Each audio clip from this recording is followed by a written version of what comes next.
Want to know what successful people are doing with their money to create wealth and use it consciously for the greater good? Welcome back to Wealth Unplugged, the weekly podcast that gives you diamond tips on creating conscious wealth from changemakers, world shakers, and wealth creators. Now here's your host, Barbara Turley. Well, hello there and welcome to another episode of Wealth Unplugged. This is the podcast where I give you some really key tips and strategies, amazing things that I pick up from the women that I've been interviewing on my Feminine Wealth TV show every week. I've had some phenomenal women on the show, and honestly, I have learned so many things from talking to these women over the last few months of doing this show.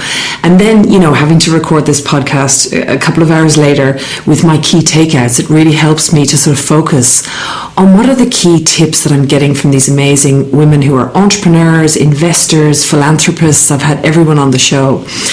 So this show this week, it's quite an interesting one because I was on holiday last week in Bali. Now, Bali's quite near Australia where I live, and it's just a 5-hour flight away. And I just love Bali because it has this kind of kickback, surfy, kind of relaxed vibe about it. But also, there's actually quite a few Aussies over there, and probably international as well, who are running quite awesome businesses. And I thought to myself, while I'm on holiday, why not get in a couple of shows while I was there?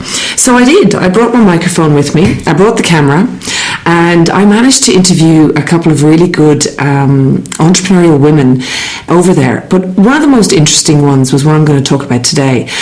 I found a woman called Margaret Barry, who is the founder and CEO of the Bali Children Foundation. And I actually got introduced to her by another lady over there. So it was just serendipitous that I met this woman. And I've been thinking about bringing the element of philanthropy more into the show because, I really feel as part of my wealth success map, I talk about this journey from deciding what your big dream is and deciding what you really want to create in life and the legacy that you want to live and to leave. And going right through how you're going to create that, what's stopping you, how you're going to invest your money, get your money working for you and to make it all happen.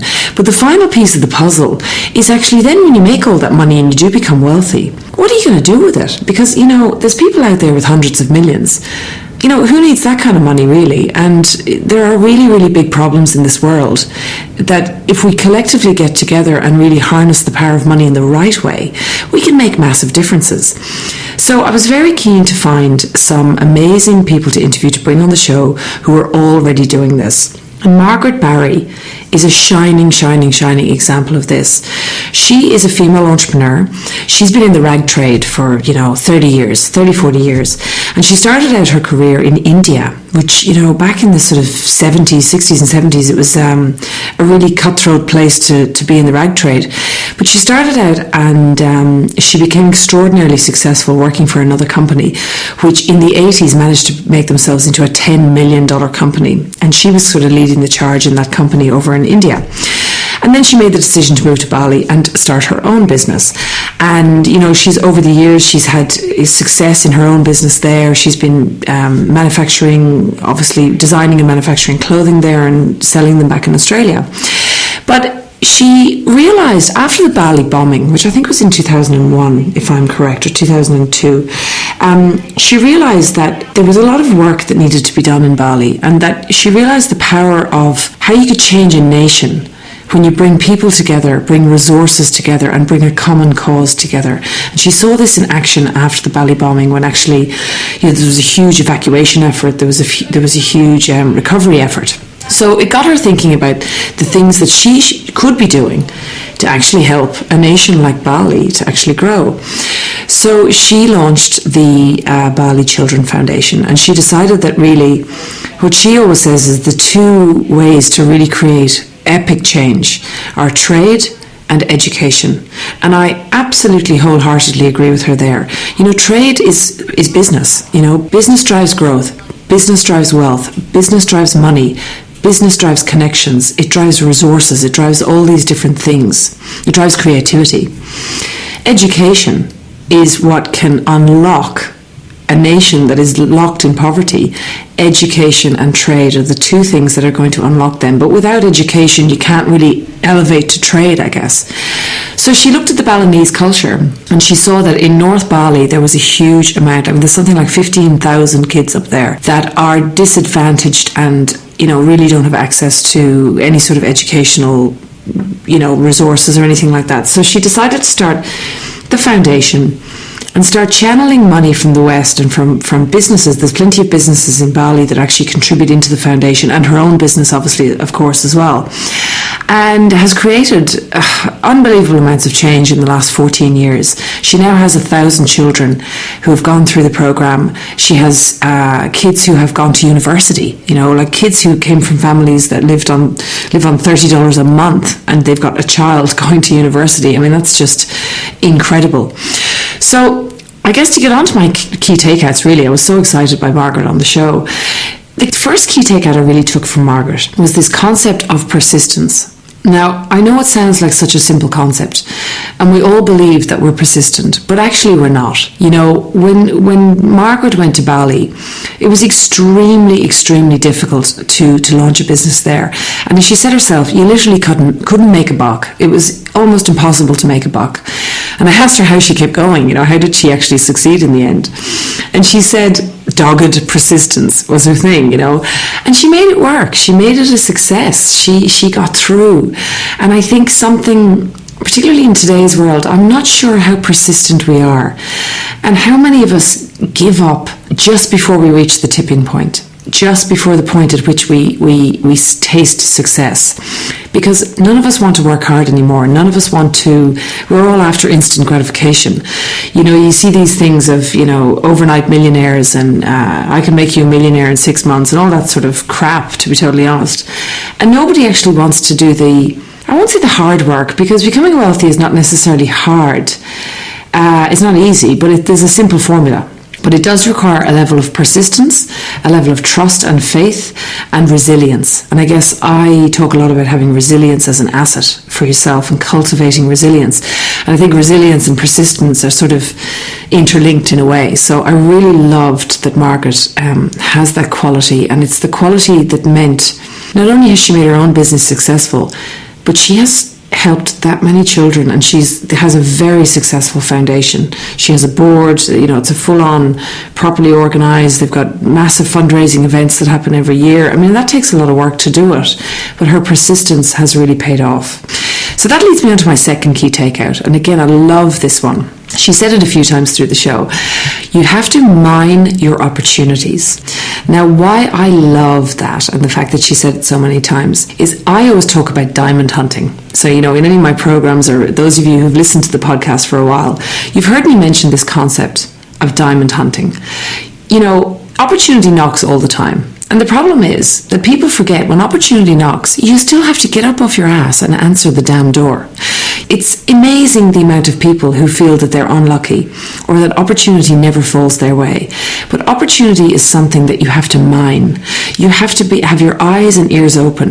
You have to always be watching like a hawk, and you have to know an opportunity when it slides its way under your nose. And that's how you become a diamond hunter. That's how you reach success. Now, what Margaret also said in terms of mining your opportunities, it's also about some of the greatest opportunities are lying inside your own network. The people that you know, the people you're friends with on Facebook. And she, talked about this so intensely, and I was so impressed by it, because it's a point that I think people don't delve into enough. Again, like the persistence thing, I think people think they do, but they don't. Are you asking the right questions? Are you really mining the people that you know, the contacts you have, the resources that you do have? Even if that resource is not money, you always have other resources, other contacts, other ideas. You even have your own energy and your own creativity to come up with new ideas. So always make sure that you're just thinking from the opportunity perspective and from how you're going to mine opportunities, because they are everywhere. Opportunity is knocking every single day on every single person's door in this world. The people who get up and answer the door are those who are successful. So that brings me on to my third and final key takeout. And it's one, again, such a powerful point. And Margaret said it actually at the end of the show. So if you go and watch the show, make sure you watch it right to the end, because she actually makes this comment right at the very, very end when I was just about to wrap up the show, actually. And it was so powerful. She talked to me about the fact that I always say to people, you know, get your money pumping so that you can fuel your dream. You know, and then that makes you feel more alive. And she reframed it in a beautiful way that I just loved. She said, sometimes you just have to dream really, really big, because then you got to go out and find the money to make it happen. So it sort of flipped that on its head for me. And I like that concept where she goes, you know, decide the dream. Don't worry about the money right now. Just decide the dream, because then you got to go out and find the money to make it happen. So how are you going to do that? And then you start mining your opportunities. So there's this sequence of events where dream big, figure out what it is you want, figure out what it is you want to change, figure out how much money you're going to need, or, you know, what resources you're going to need. Then go out and mine your opportunities. But most of all, be persistent. Have persistence and resilience on your side. So, as you can tell, I mean, I just thought it was such a powerful, powerful interview. And I think what brought it, you know, the things for me personally, I walked away going, you know, I think some of us are born with a natural bias towards these things. You know, I always dream really, really big. I always talk about diamond hunting, although I'm starting to think now, am I mining all my opportunities? Am I really? So it got me thinking too. And am I being persistent enough? Am I giving up too early with certain things? So, you know, a lot of things there to think about. And I think if all of us would take those three key takeouts, write them down and ask ourselves, are we truly being honest with ourselves when we say, yes, we're doing those things? Because I reckon we can always do more. And what I'll finish on, again, and I was actually after the interview, I was chatting with Margaret in the car, and she talked to me about the fact, I asked her what her big vision was, like what's her huge vision? And she said, I want to change a nation. And I thought, wow, isn't that, how many of us would dare to dream that big? How many of us would even think that the power of one person could do that? But again, I want to urge you, if we get wealth into the right hands and we get people thinking differently about connecting the world of wealth with the world of need and the world of solutions to massive global problems and nations that need help and people, if we can connect those two things together successfully, we could really change this world. So I'm going to leave you on that note for this week.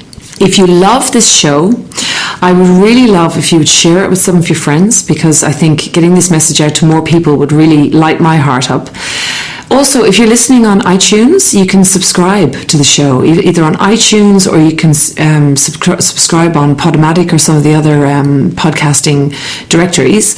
And also, if you could leave us a rating and a review, it would really mean a lot to me if you did that, because it helps to get the show up the rankings.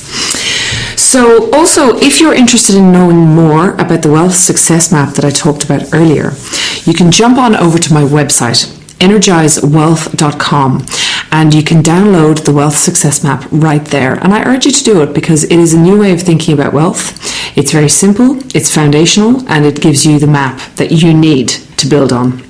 So next week, I'm doing another Bali interview, actually, with a friend of mine, Ness, over there, who moved to Bali, has had many businesses over her life, and she is now doing a jewellery business out of Bali. And I just love the way Ness, you know, morphs and evolves and changes over time, and she's really fluid. She's a fluid creative, and I really wanted to get her on the show because she can make anything work. Honestly, she can make anything work. So until then, have a great week, and I'll talk to you next week. Thanks for tuning in. Come and join us on energizewealth.com to continue the conversation. Get your free video training, 7 Steps to Energized Wealth, and watch the video interviews that were the inspiration behind this episode.